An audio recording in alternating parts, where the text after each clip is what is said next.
And I think if you can get to a place where you're not identifying with the love or the mistreatment, you're just like, here's who I am. Here's the intention, the motivation that I know I'm acting on, and that I know that's coming from a good place. And so whether they're saying, Jay, you're amazing, or they're saying, Jay, you're awful, you're screwing this up, you suck, you're just like, I'm gonna do what I have to do as long as I'm able to do it.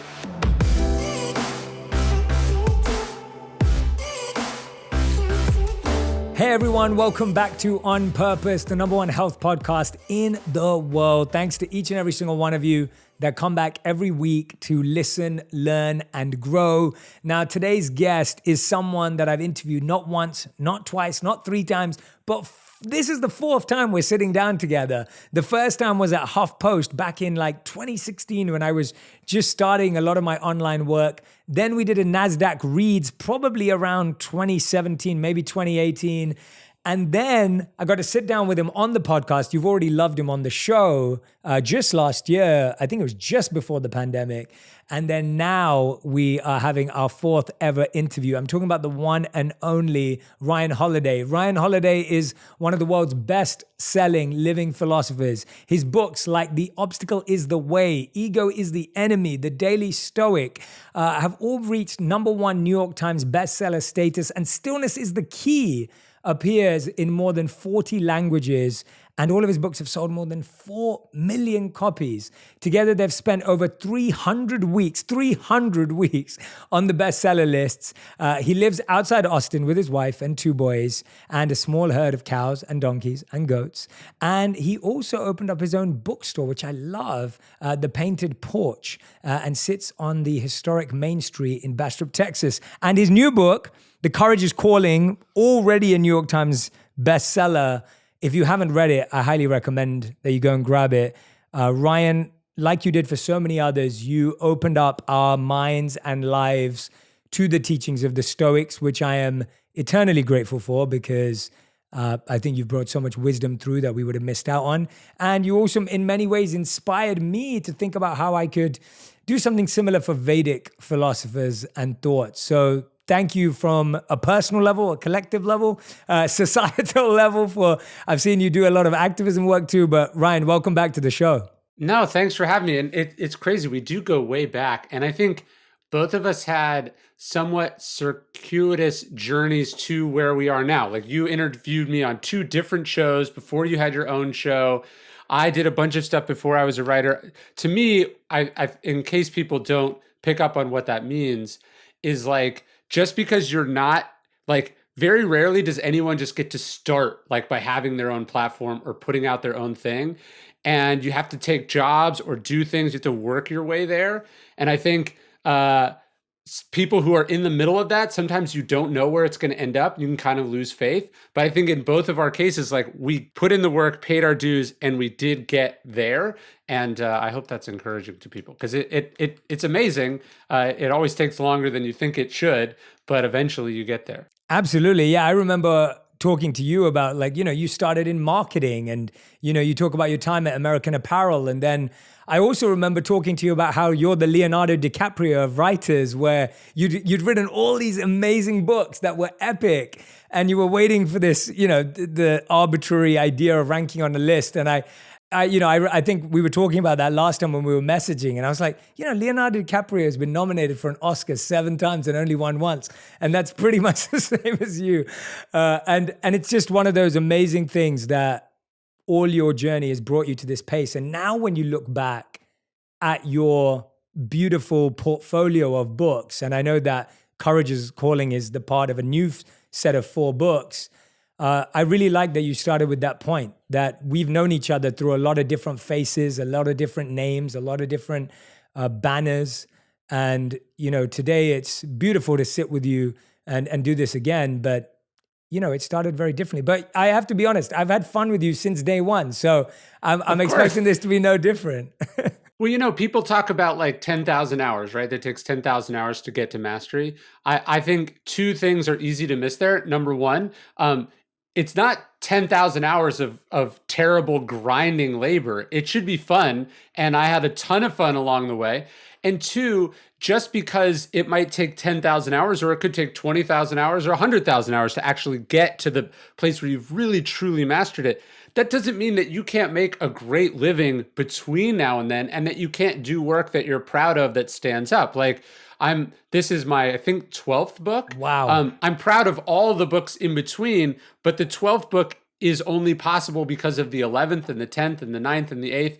And the idea should be that you're on this journey and that you're getting better as you go, even though you are, not ideally where you want to be, but you're having fun along the way, as you said. Absolutely. And I wanted to start off somewhere before we dive into all the wisdom and the insight and the practices. I wanted to know, what does it feel like as an author during the pandemic to have opened your own bookstore called the Painted Porch? Like that, it seems like a really, it's like being an artist and then opening your own art gallery, right? And with other people's art in it as well as yours, of course. What does that feel like? Well, it was very exciting at first. I think right around the time I saw you last, that was when I was thinking about doing it, and we'd sort of made some of the initial decisions to do it. And then I believe we'd hired our first employee in February of 2020. So it was all very exciting, and then it got very terrifying and very real and very overwhelming quickly because the whole world shut down. And I think we thought it would be a project that would take a year, and it took 2 years. And that was obviously more expensive than intended and scarier than intended. But it also was an opportunity to take it slow, to do it right, to really think about why we were doing it and how we wanted to do it. And then it gave us a whole other sense of what the meaning of it was, right? So, you're thinking, hey, bookstores are important because it's a place people go. You can be around other people. You can talk about things.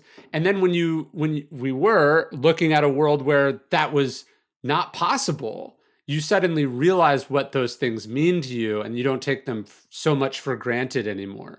So it was a very trying and challenging experience, to be sure.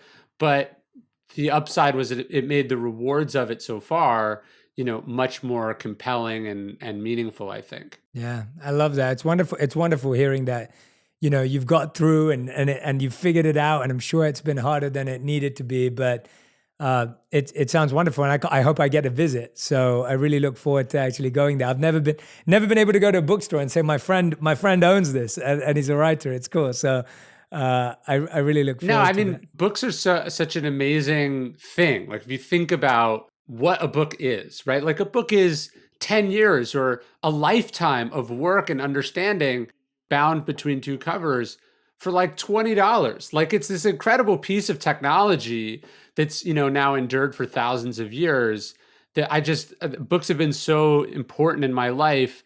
Obviously there's different businesses I would open if what I was interested in is making more money. A bookstore in 2021, let alone during a pandemic, is not the best.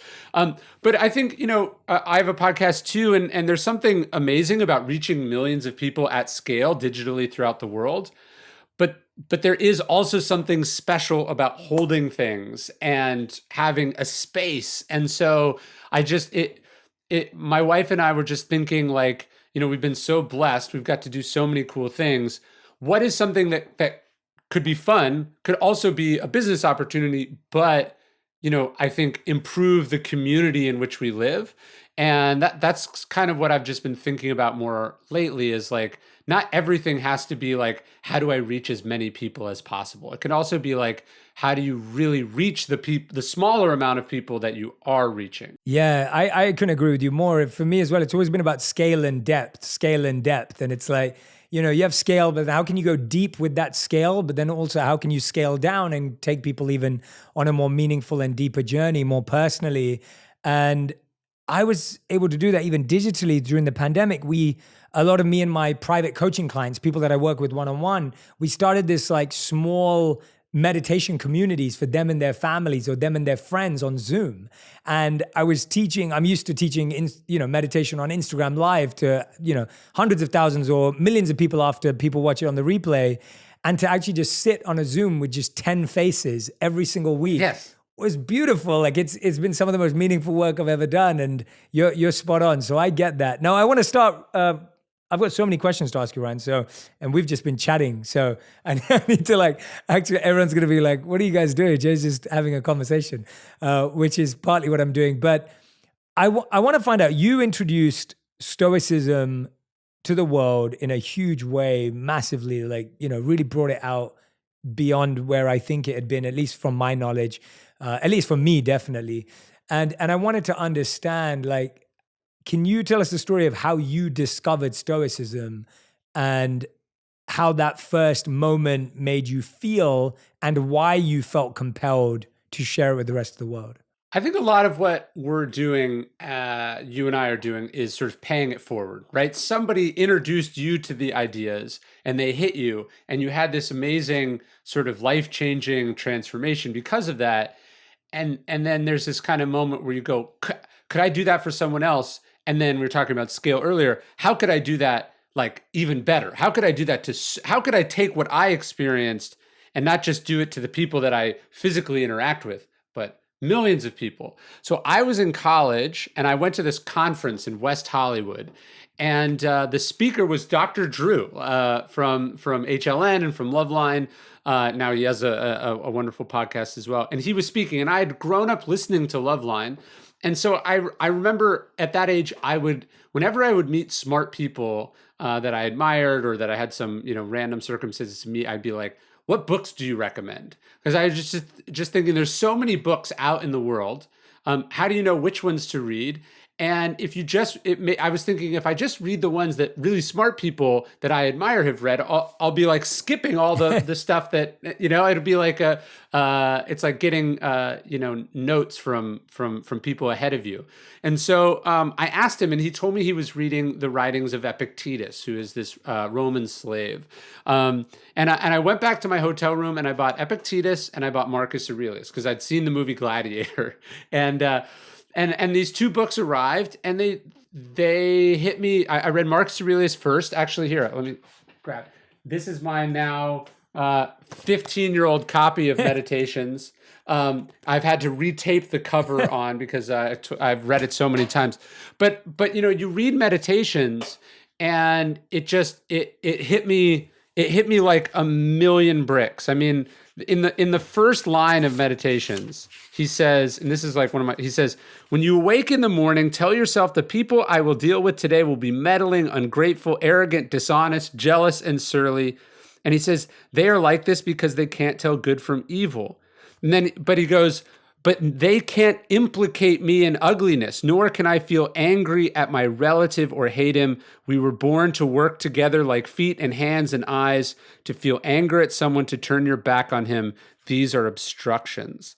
And I just remember being hit by that, going like, the Emperor of Rome wrote this? Like, he just wrote a note to himself about how frustrating and annoying people are going to be, but that he couldn't let this change him or make him angry, and that he had this obligation to work together with them.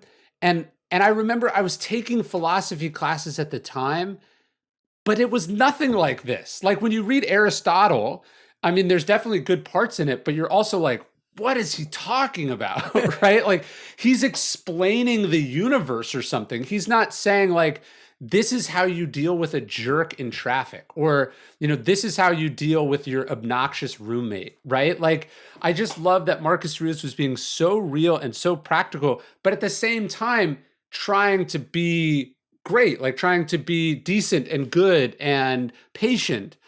And just that was transformative for me, and eventually, got to a place where I thought maybe I could write stuff like this, or I could write about stuff like this. And that's been the journey for me now for a decade and a half. Yeah, I love that. Thank you for sharing that so much. And I love so much about what you just said. So first of all, I want to point out to everyone who's listening, I love that you went up to someone and asked, what books do you recommend? Because that's such a great question, because 99% of people don't go up. And the 1% of people that do go up, they go up and say, how can I spend more time with you? Or how can I connect with you? Or how can we have dinner or lunch or whatever it may be? And the answer 99% of the time is, I don't think I have time for that. Like, I'm not sure that's going to happen. I'd love to, but it's not possible. And so by asking them what books they're reading, you're tapping into their mindset for days, weeks, months, years that you would never get time and access to someone that inspires you in that way. And thank you for so much for reading the first one. I mean, anyone who listens to that, you're just like, oh, I want to live like that, right? Like that's how you feel straight away. You go, I want to live like that. Well, the crazy thing about the book question is, so like even today, I got a bunch of emails from random people, which is all very nice. I'm not going to be able to respond to all of them, but somebody was like, "Hey, I'm struggling with depression. What's a book you would recommend?"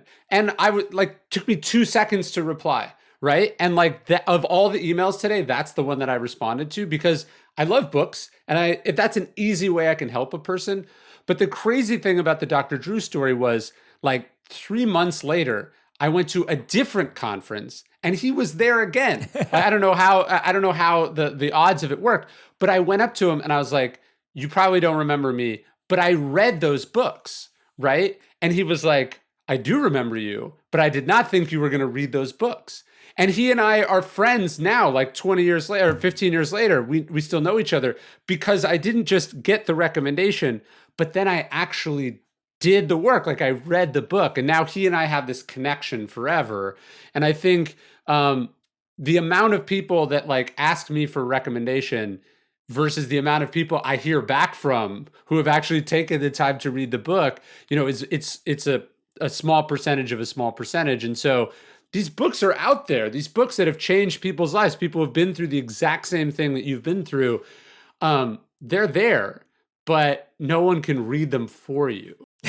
Yeah, no, absolutely. Well said. And this leads us nicely to Courage is Calling, the new book, because to me, we have this perception that to have a great life, we need to be brave, we need to be courageous. But you actually start the book at fear. And I think what's fascinating about that is a lot of people have the fear, or we think we lack the courage to go up to someone and ask a question. Then we fear taking the step of ordering the books because we're thinking, oh, well, when will I get time to read them? And they're just going to become a doorstopper. And then maybe I'll feel worse about myself. Or maybe we get beyond that and we order them and then we fear reading them. We go, oh no, well, that may need me to change, or that may need me to shift, or I may have to give up some luxury or some comfort that I'm used to. There's fear at every single step. Walk us through how fear can be something that is necessary, but is also just expected. Well, you make an important point about courage, which I really tried to build the book around, which is that courage is not just running into battle or a burning building or jumping out of an airplane, it's not just physical danger. And it's not always dramatic, right? So there's physical courage and moral courage. Moral courage is also the courage of a whistleblower or a truth teller or a transgressive artist. But it's also just the courage to walk up and talk to a stranger. There's also this really small day-to-day courage. It's not always this dramatic, glorious thing. And I think you're right. A lot of really basic things in our life come down to a failure of courage. Even you think about people who are afraid to try something, not because they're afraid of failing, which they probably are, but also just afraid of success, right? Afraid of what changes would be demanded or what it would mean to then have to wrestle with this thing. And so it's not that we don't know what we should do. It's that we have a million reasons why we shouldn't do it, right? That's what fear is. Fear is the thing that gets in the way, what Stephen Pressfield calls the resistance between, what we can be and where we are. So it's not that courageous people do not feel those fears. It's that they push past them, right? The things we want in life are on the other side of that fear. All good things in life require courage. I would imagine there's very little that anyone listening could think of in their own life that they're proud of that did not require some triumph over fear. Certainly everything that I'm proud of in my life was something that I had to push myself out of my comfort zone to get.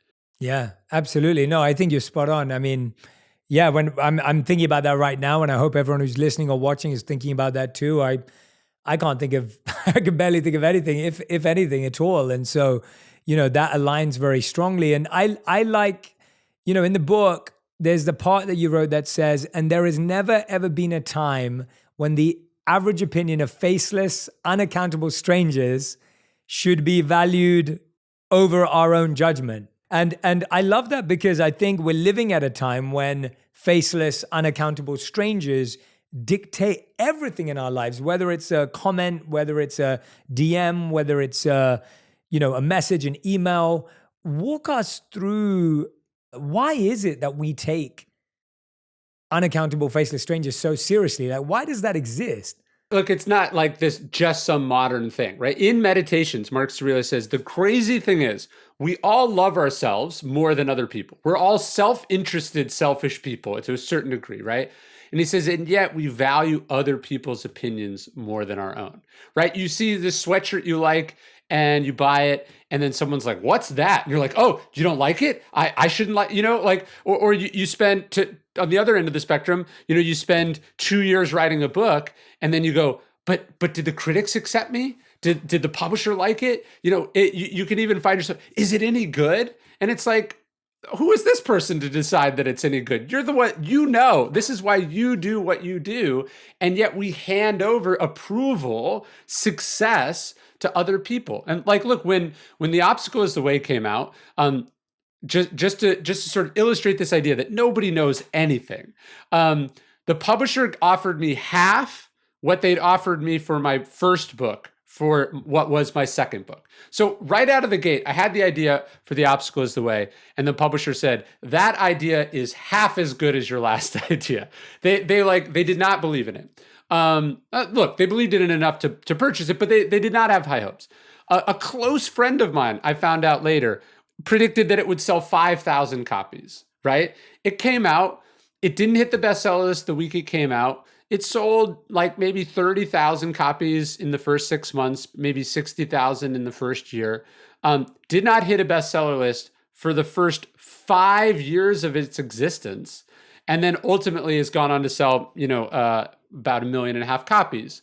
So the success of that book, if I was judging it based on what other people said, would have been a failure, would have been a disappointment, would have been mediocre at best.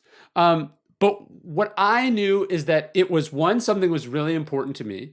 Two, I knew it was something that, because it had been so important to me, that with time it would resonate with people. And then three, it was pleasurable and exciting and rewarding for me to do. And so kind of everything beyond that was extra. And I moved on to other projects and let it do what it did. So the fact that it's now had all this success is a wonderful bonus on top, but that wasn't why I did it. Because if that was what had been motivating me from the beginning, I never would have done it, because it would have been killed the second the offer came back from the publisher and they said, and that is how it works in life. People are often worried about somebody stealing your idea. And there's a great line from a physicist whose name I'm forgetting, but he says, don't worry about that. He says, if it's an original idea, you're going to have to ram it down people's throats, because people aren't going to get it at first. Everything that's new, exciting, innovative, important was unappreciated or outright despised when it came out. So you have to be able to cultivate this sense of why you're doing what you're doing, why it's valuable, why it's important, what it means to you. And you have to get to a place where you're a little bit indifferent, which is a Stoic term, meaning that if people love it, great. If they hate it, that's okay too. But you have your own sense of it. And that's what allows you to sort of ignore both of those things. Yeah, no, that indifference I find so fascinating, because when you first hear it, it sounds like there's no fun. And it sounds like there's no joy, but actually when you live it, it's liberating. And I find that there's something really fascinating. I remember first coming across that when I was around probably like 20 years old. I was the president of a youth organization back in London. And I took on this role at about 18 years old. I was given it. I didn't audition for it. I didn't apply for it. I was given it. And for 2 years, my life was hell because everything I did was massively criticized because it wasn't as good as the previous president. And so, and I didn't knew nothing about leadership. I mean, leadership is a really big, complex, Sure. conscious, thoughtful thing. I was 18, didn't know anything. Anyway, for 2 years, everything I did was criticized, it was ridiculed, it was compared. And I started to feel really bad about myself. But the one thing I held on to was that everyone's criticizing me for my management, but not for who I am. And I held on to that very closely. I was like, okay, I'm a bad manager, I'm a bad leader. I'll take that all day. No one's saying I'm a bad person. I'm going to hold on to that. And then something really fascinating happened that we had a fundraiser when I was about 20 years old. And that fundraiser, I outperformed, where I've raised lots of money for this really important foundation and all this. And all of a sudden, the same people were like, oh my God, Jay, you're like the best thing in the world and you're incredible. And it was that day that I promised myself that I would remain indifferent. And I promised myself, I remember it still now at 21, promising myself going, I am not going to let the opinions of other people make me feel good or bad. And that doesn't stop me from feeling joy because I get to feel good for myself when I feel like I've done something, right? Does that feel right? Yeah, totally. It's kind of similar to in meditation, right? You have these thoughts and you realize you don't have to identify with the thoughts. They can just exist, right? Like a cloud exists and it's there in your view, and then it drifts off and you don't really know what happens to it, right? And I think this is where we want to get with success as well as criticism or failure or worse, right? Like being attacked undeservedly. Marcus Aurelius talks about being able to accept success without arrogance and let the rest go with indifference. And I think if you can get to a place where you're not identifying with the love or the mistreatment, you're just like, here's who I am. Here's the intention, the motivation that I know I'm acting on, and that I know that's coming from a good place. And so whether they're saying, Jay, you're amazing, or they're saying, Jay, you're awful, you're screwing this up, you suck, you're just like, I'm going to do what I have to do as long as I'm able to do it. And I'm not going to identify either way. And I think, people sort of nod their head along with this. It's easy to identify with the success on the way up. But then what happens to those people is what happens when you inevitably screw up, run into bad luck or whatever. You think about an athlete. If an athlete is identifying with the hot streak that they're on, well, statistically, that's just not going to last, right? And so you have to understand that you're going to lose, that you're going to miss, you're going to screw up. And if you're in a place where you identify with those external results, you're really, really vulnerable, and you're going to be really unhappy, especially in those dark moments. Yeah. So Ryan, then what do we do with fear? If everyone's listening or watching, they're going through the fears that we know that they are. What do we do with fear? I feel like it's we're almost scared of the emotion in and of itself, and then we panic. Well, the Stoics obviously believe in the power of reason, right? And a lot of fear, you could say, is unreasonable, right? Like you think about failure, right? Let's say you're putting out a book, I'm putting out a book, and you're like, what if it doesn't do well, right? And you're sort of scared of this. What the Stoics would say is, what if that happens? Like, what does it actually mean, right? Not like, oh, this vague, unpleasant thing, but what does that look like? Well, you already got paid for it. You already did the thing, right? Like, actually, it failing is nothing. It doesn't matter at all, right? Like, it's not what you would choose, but you're not going to end up under a bridge. They're not going to tar and feather you or something, right? Like, there's no consequences. And so this is a really important thing. I remember when I was dropping out of college, I was so scared about it. And I was so convinced that I shouldn't do it because I was afraid of what might happen. And I remember one of my mentors goes, he says, like, when I was in college, I got sick for a year and he spent a year in the hospital. And I was like, and what happened? And he was like, it's literally not come up once in my life. He's like, I graduated in 5 years instead of 4 years. He's like, the worst thing that could happen here is that you just go back to school and you have to make up for the time that you missed. That was really important, right? Like to break down the thing that you're afraid of, to really think about the worst case scenario, right? People are afraid of like that I have stage fright, right? I don't like talking in front of crowds. Literally, what is the worst thing that could happen? A bunch of strangers you'll never meet again don't like you. Like, you'll be totally fine. And so part of what we should do with fear is really break it down. Because sometimes, hey, I'm peering over this cliff that someone's telling me to jump off of. Maybe that's a really bad idea, right? Sometimes you use the power of reason and it reminds you, oh, this is a bad idea. I can't afford to lose this. Yeah. But most of the time, we break those fears down and then we're better able to manage that fear because we have a rational understanding of it instead of this sort of irrational, emotional understanding of it. Yeah, and it's incredible once you break through that fear, how now you're looking at it and you're like, I can't believe I was ever scared of that, right? Isn't that just such a fascinating trick of the mind that as soon as you break something that felt insurmountable, now when you've overcome it, you're almost laughing at yourself. Like, how was that the thing that held me back? Well, so each time you do something that you were afraid of, you push through, you have more confidence, right? You have like dropping out of college made it easier for me to then leave my corporate life later to become a writer, right? Because it was like, oh, I could just go get another job or I could get the same job again, right? Yeah. And so you not only get a certain amount of confidence from it, but you also get a better understanding of how things work. The problem is when you give into fear, not only do you not do the thing, now you actually have less information about how the world works. And so, there's that sort of cliche about do one thing every day that scares you. It's actually pretty good advice, right? You're sort of building the muscle, you're building that ability to override this seems scary, but I'm going to do it anyway.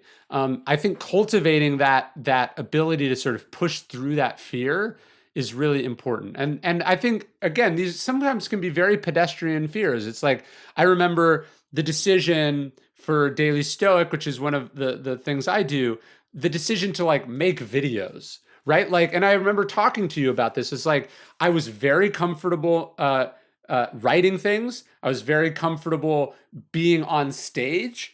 But the idea of making a video, like I was just scared it would be bad. I think I was really scared of being uncomfortable in a new thing. And, but pushing past that, it's opened up this sort of whole avenue for us. But then also, the decision to make sort of long form videos also made it easier to be like, oh, TikTok's this thing. Now I can, what you're cultivating is the ability to be comfortable being uncomfortable, and knowing that you'll figure it out and eventually get comfortable again. Yeah, and what I find so fascinating about what you just said, Ryan, is that even when we make big leaps or we break through or we find courage, it's so easy to get comfortable again. Like, it's fascinating, isn't it? Like, I remember when I went off to become a monk, obviously, I broke that barrier completely. I was like, I don't care if I get a job, it doesn't matter. So I felt extremely confident and courageous. Not that I used those words, but that's what I would have felt at the time.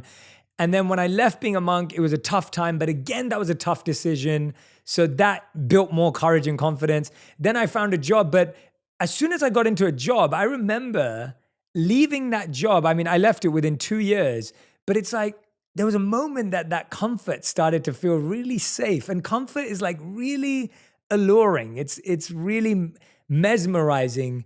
And I find that comfort really convinces you that this is it. Settle for this. It's safer, it's better, it's happier. What are the things that you do to build that courage muscle every day or do something out of your comfort zone so that you don't get comfortable? Is there something that you've been working on or something that you've seen others do that you've spoken to on your podcast? Well, this is the paradox, right? We tell ourselves like, I can't do it now. I'm going to wait till I'm more financially successful. I'm going to wait till I'm more well-known. I'm going to wait till I put in more years, or then I'll speak up. Then I'll put myself out there. Then I'll take this risk. It'd be wonderful if it worked that way. But in fact, it's the exact opposite, right? You think, oh, after I've put 10 years into this company, then I'll put out this new idea. Then but no, now you don't want to lose 10 years of work. Right? You'd think that the financially successful people would be the most comfortable taking the risks, but they have the the luxury, the privilege of knowing exactly what it might cost them, right? And they know how hard they had to work to get there.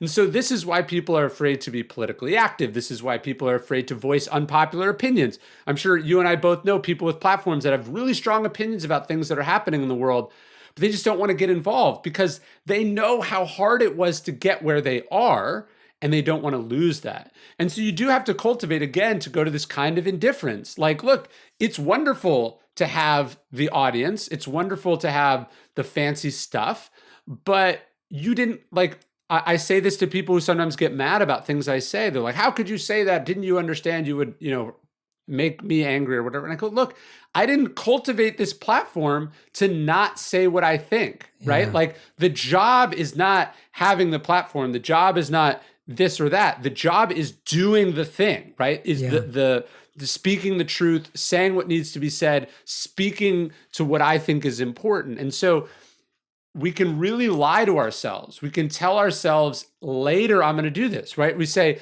oh, I need to make some money first, and then I'm going to, write that screenplay or do that thing or whatever. You're not going to do it because then you're going to be too comfortable. And so you kind of have to see that comfort, that like taking it for grantedness as the enemy, because it's what makes you afraid. You don't want to lose it. Yeah, I'm so glad you said that. And I went through something similar recently with some of my team where I was explaining to them, they were saying, Jay, don't you think that's a risk? And I was just like, well, I worked this hard so that I can take more risks. Like I had to take risks to get here. And I'm only excited if I'm able to take more risks and try new things out, because what was the point otherwise? I'm already living in bonus land, right? Like I'm already... You're playing with house money. Yeah, exactly. You're living in a space that I'm so much more blessed than I ever thought I would be. And so with that, I feel comes a bit more responsibility, comes a bit more desire for risk. And I'm not just talking about risk for personal growth. I mean to try things that I think are beneficial, to help others, to serve, or do things that may be unexpected of me because I understand how that leads to more impact or service. Yeah, there's a great story about Lyndon Johnson when he proposes passing the civil rights legislation.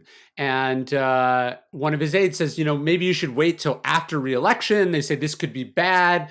It's going to be risky politically. And he says, what the hell is the presidency for? Right. And it's important to realize that literally the most powerful man in the world was struggling with, and that's how seductive it is. You get all the way to the top of whatever it is that you're doing. And then there's reasons, right, that you shouldn't do X, Y, or Z. And at a certain point, you have to say to yourself, what was the point of all of this if I'm not going to do what I care about, what I like, what I love, what I think needs to be done? And that's really what courage is about. The courage to say, I'm not going to think about those consequences. I'm going to do it because it is the right thing to do, come whatever may. And there's no question that things I've written, things I've said, things I've done have cost me a certain number of followers, let's say, or which ultimately can translate financially. But I'm proud of what I said. I'm proud of what I put out. I can look myself in the mirror. And one of the questions I ask myself, and I'd be curious if you think about this too, as someone who didn't create the things that I write about, like Stoicism is this way of thinking that's existed now for 2,500 or so years. And I happen to be a well-known sort of representative of that idea, but it's not mine.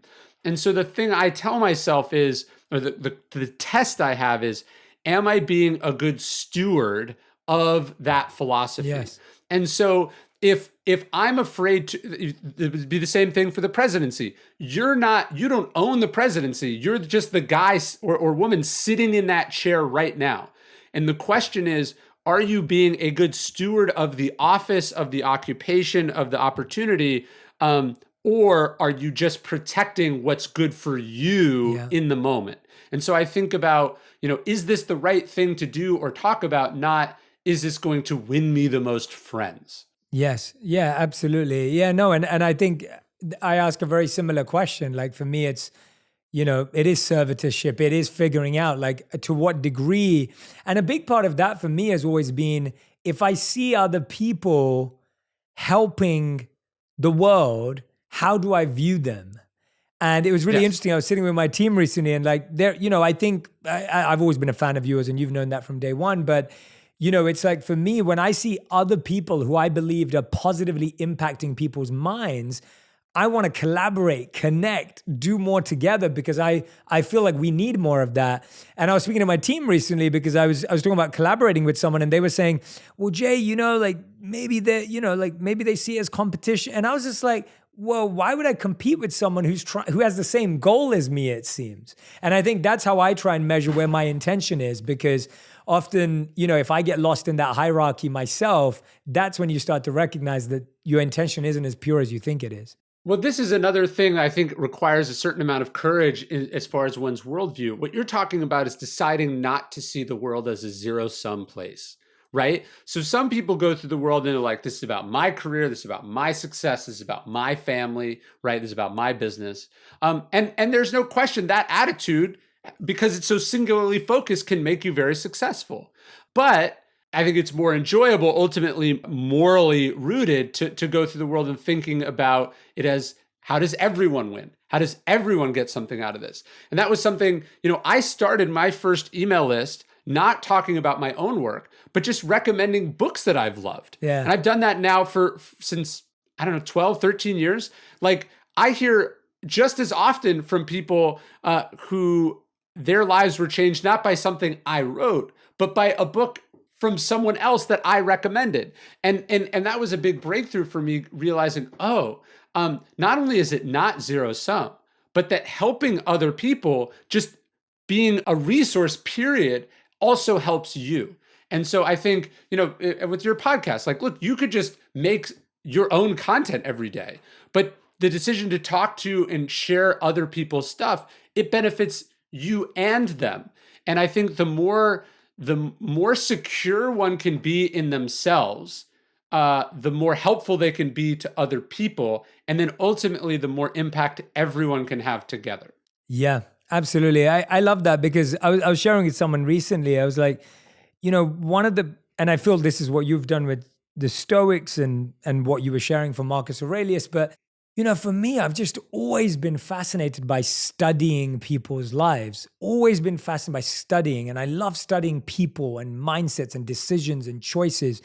And I was thinking that we all have to look at people, and we all have two choices. You either study people or you envy people. Those are the only practically two choices you have. If you don't deeply study, there will be some comparison, some envy, some criticism, some sort of unhealthy trait that comes out. And if you study someone, then you appreciate, you admire, you honor. And I know that in my life, I would rather live with admiration, honor, appreciation of others than the other stuff. And so I naturally gravitate towards, how can I study someone's life? And when I see you studying the Stoics, that's what you're doing. You're studying their life, sharing your study and your notes with us. And to me, it's almost like thinking, that person just sold their house on our street for X amount of money. Oh my gosh, that house is not worth that much. It doesn't look that good. You're not realizing that the whole value of the street just went up because of that house. And I think that's where people don't recognize that collective good is always better than individual success. Yeah, there's a great joke I heard that envy is the only sin that isn't any fun. Ah, yes. Right? Like, wow, yeah. Sex is fun. Even overeating is fun, right? Most of the deadly sins are at least fun while you're doing them. Yeah. Envy sucks. No one is having less fun than the person who is being eaten up with envy and jealousy. Yeah. And so the decision, and it does have to be a decision, because I think there's probably some evolutionary reasons why we feel envy. The decision to say, like, I'm just going to be happy for people. I'm going to help other people. I'm going to help other people and not ask for anything in return. I'm just going to try to put good stuff out in the world. I'm going to try to use my assets to help other people. And I hope other people do the same, but I'm not going to be pissed off when that doesn't happen. That's a real lifestyle choice. Yeah. And I've tried both. And the other one is just, it's not fun. And it doesn't get you what you want, being bitter, being resentful, being closed off or selfish. It's not fun. Totally. And according to your line of thought, which I like, is that if there's an evolutionary purpose of envy, one of them potentially could be to lead us to study, right? To study what we envy. Like that's something that could, I have no idea. That's not a, a factual thought. It's just an idea that I'm having that, yeah, like envy would make you go, oh, well, let me deeply look at that. Let me understand how that person got there. Let me actually lead to study through that, right? So it can be healthy and useful. Let's look at the trade-offs, right? I think oftentimes too, the person that you're jealous of, if you had to go, but is it actually fun to be them, right? Like I think oftentimes we'll look at something that someone has and we'll want that thing, so we'll be jealous of them, but we don't understand that it's impossible to separate that thing from all the other parts of them. And so it may well be that it's a bad bargain, right? And that the reason you don't have it is that you understand that those other trade-offs they made aren't worth it, or perhaps they're impossible for you. And so I think just really understanding like what you want, what you have, that's another big part of it. The Stoics talk about like how jealous you would be of yourself if you didn't have those things, right? Yeah. Or how sad you would be if they went away. And so instead of being jealous of other people, just step back and try to practice some gratitude for what you have. These are all ways, I think, of getting to a happier place. Yeah, for sure. I wonder from you, what is something currently that, there are two questions here. I'm going to ask both of them now and then you can take them. What is the thing that you've been in the last 12 months fearing the most? What has been a fear that you've been tackling with? And then second question to follow that up with is, what do you think's personally the most courageous thing that you've done recently? And it doesn't have to be huge, right? Like that's the point. I think I have easier time answering the first one than the second one, but I have two young kids. And so when you go through something like this pandemic, what you're really forced to grapple with, and this is a big Stoic concept, is like just how much is out of your control, right? Like you care about these people, this thing more than anything in the world. And yet you don't control it, right? They're running around, they're outside. And so I think one of the things I've really had to grapple with over the last 18 months is anxiety, worry, right? A certain amount of powerlessness, a certain amount of frustration with just that we're in this mess as a society or as a planet. And so I think, when we talk about parenting, I don't think we talk about courage enough. Right. So first off, just to be a woman who brings a child into the world is an insanely courageous thing to do. If you just think about look, women die in childbirth all the time, and yet women get pregnant all the time. Like, I think we've gotten so used to it, or perhaps we just don't think about what an insanely courageous act it is. But then to be a parent in this sort of crazy, messed up world, I think about all the parents that I know. I just try to think about all the parents in the world that have had to endure this, insane, disruptive life event that has challenged us in so many different ways. It's been a journey. And I think when we think about what Stoicism is, or we think about what Buddhism is, or any of these philosophical schools, they were designed precisely for these kinds of events. Like the ancient world was, people talk about things going back to normal. This is normal. This is what life was in the ancient world. This is what life was like in our grandparents' lives.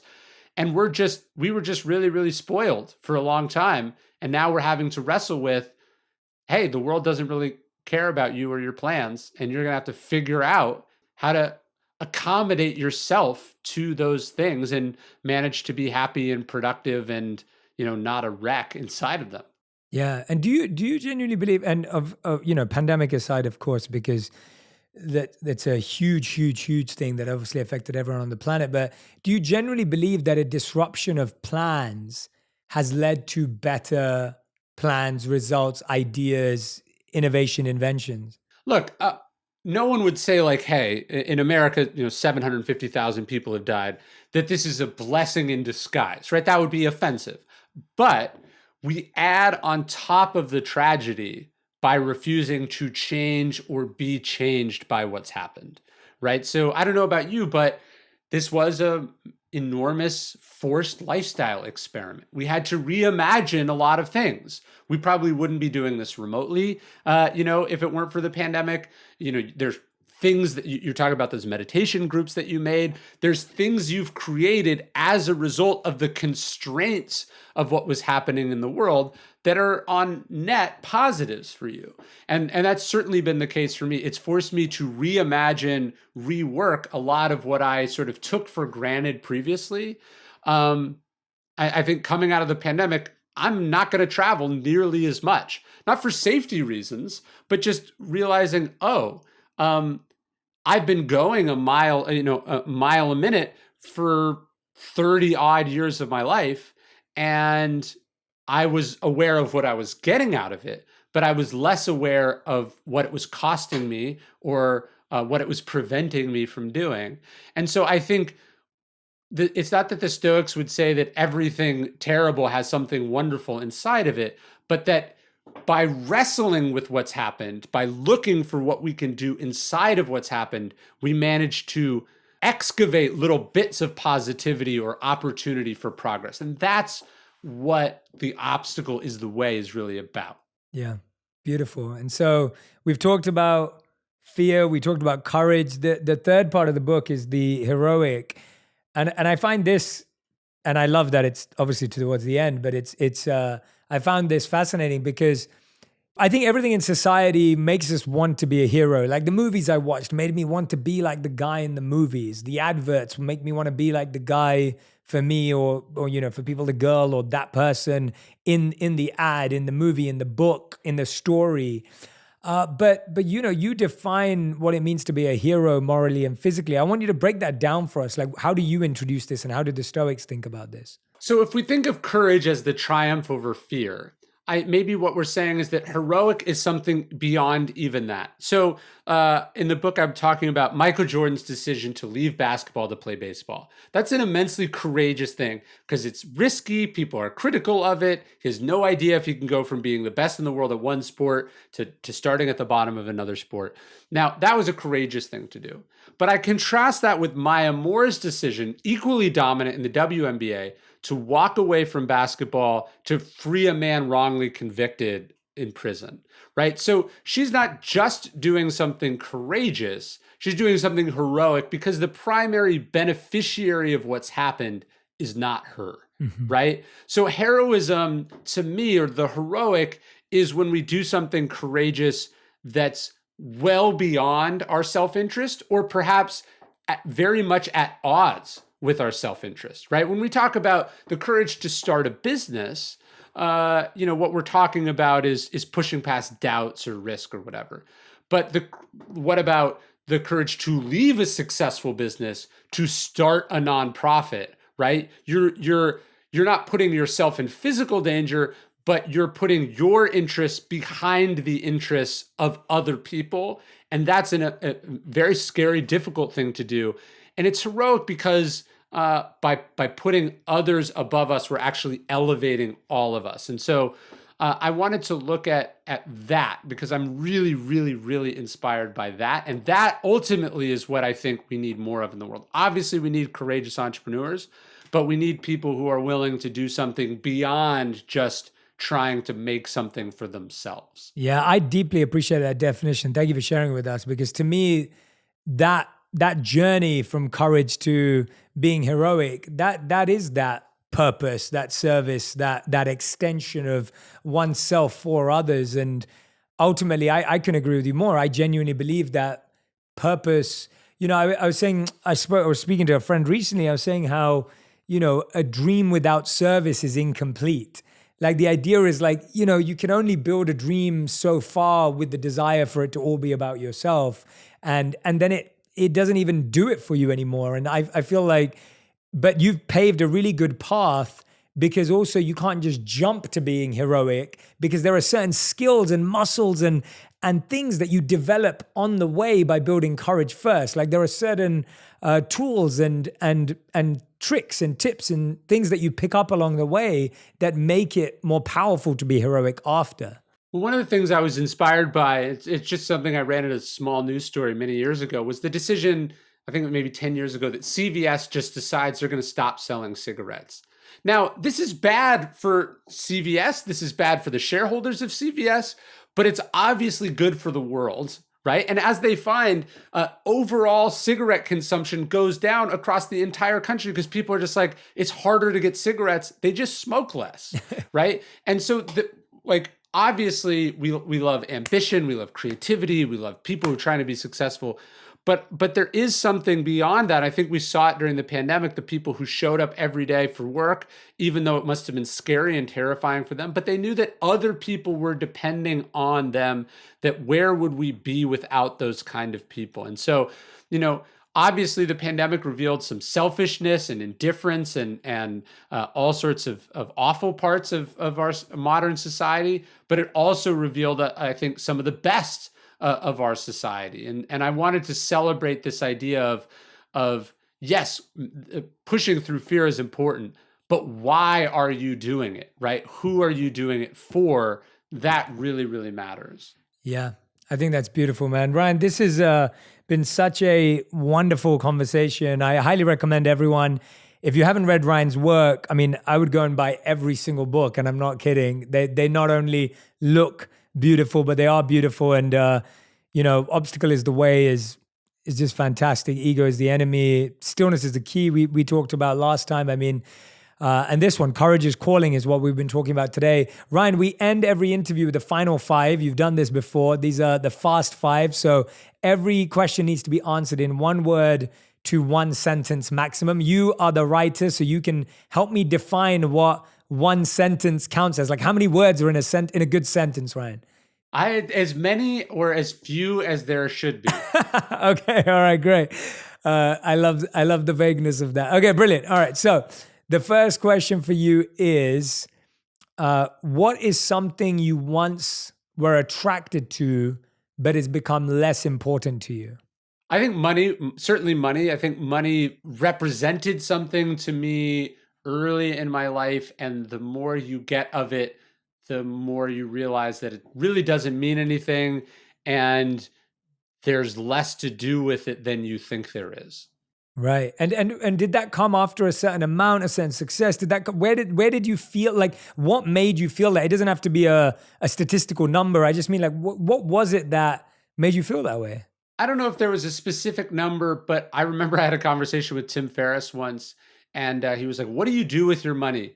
And he's like, I was like, "What do you mean?" He's like, "Do you have a speedboat? Do you invest it? What do you?" And I was like, "It just goes in the bank, right? Like, I don't know." And he's like, "So it's not important to you, really?" And I was like, "Yeah, I guess not." He was like, his point was, if you don't need the money, just make sure that you're not saying yes to things that you don't really want to do to get more money if you don't really want the money. And that was very helpful to me. Yeah, I love that. Okay. Question number 2. What is something you were first uninterested in that has now become something intriguing or a curiosity? I mean, I think I always knew I wanted to have kids, but I didn't understand just how much I would love it and how much it would transform my life. And so I would say, sort of family being the sort of big thing, especially again during the pandemic. Just it was like, oh, this is all I really care about. This is all I'm going to focus on. So maybe family would be the big thing. I love that. All right, question number 3. What's the most used piece of Stoic wisdom that you utilize on a daily or more regular basis? The first Stoic exercise is this idea that there's things that are up to us and things that are not up to us. And really all we should focus on is what is up to us. And that's extremely hard to do. And I screwed up all the time, but I find myself constantly reminding myself, it doesn't matter. No amount of thinking about this will change it. Just focus on what you can do in response to it or, inside of it. That's probably... I love that. Ironically, the most basic thing is the most complex thing. Absolutely. Well, I was going to ask you that as the next question. What is a piece of Stoic advice that you think you're still wrestling or grappling with that may be counterintuitive? It may even be off the wall. And you may be like, okay, this is one of those things that you leave out of the book because it just, and there's plenty of stuff with that in the Vedic tradition too. Like there's some stuff that's just off the wall. Is there something like that that you've been reading recently that... I mean, I think all of it, to be perfectly honest, all of it is on a day-to-day basis. But there is a line in the beginning of Meditations, Marcus Aurelius lists all these things that he learned from his mentors. And I think it's from Sextus or Severus, someone early on in his life. He said that I learned how to be free of passion, but full of love. And that doesn't sound very stoic, right? The idea of being full of love, the being free of passion sounds very stoic, but full of love sounds more Eastern or Christian, a little bit of both. And I find that to be very beautiful. And the idea of being like, okay, I'm going to strip out some of the emotion, I'm going to strip out some of the need to control, blah, blah, blah, blah, blah, but I'm going to replace it with like love, empathy, kindness. That is harder for me to do, but something I'm working on. I love that. That's a beautiful answer. Okay, fifth and final question. What are your top favorite, I don't mind how many numbers, 3, 4, 5 books that you've read this year? So more recent, or that you've read this year. It doesn't even have to be a recent book. Dr. Edith Enger wrote this book called The Choice. She's a Holocaust survivor. I loved that book. Wow. It blew me away. Then there's this other little book by Viktor Frankl that they found recently called Yes to Life. Oh, wow. In Spite of Everything. It's like a collection of some of his lost lectures that I really, really enjoyed. And then I read this book. It doesn't have a great title, but it's sort of changed how I've been thinking about things lately. It's called Indian Givers, and it's about what Western society owes and has learned from indigenous peoples over the last like 500-600 years. And it was an incredible book that like it just didn't. I just had no idea. Isn't unfortunately what we teach in schools. And I've just been thinking about that book so much. I really, really liked it. I love that. Beautiful. 3 that I haven't read. So producers, Amazon, order those books for me right now. I need those books. And for everyone who's been listening and watching, as you know, I've been talking to Ryan Holiday. I want you to go and grab a copy of Courage is Calling. And like I said, every other book. You can find Ryan on the podcast. He's one of the few guests who've been on the podcast twice. This is his second episode. And of course, Ryan, it's always a joy to have you on. I hope we get to do many, many more of these. I hope we get to go on many, many more walks. I really do hope we can spend a bit more time together. I've never been to Austin. Can you believe it? So you have to come. I also need to come out to Austin. But thank you for making the time. Thank you for being so generous. Everyone who's been listening and watching, make sure you tag me and Ryan on Instagram, on Twitter. Let us know what resonated with you, what connected with you. If you read one of the books that Ryan recommended, come back and tell him about it. Like, we want to hear that. And I love staying connected to this community. So thank you to our On Purpose community. Thank you to Ryan Holiday. Appreciate you, man. Thank you so much. You're the best. If you want even more videos just like this one, make sure you subscribe and click on the boxes over here. I'm also excited to let you know that you can now get my book, Think Like a Monk, from thinklikeamonkbook.com. Check below in the description to make sure you order today.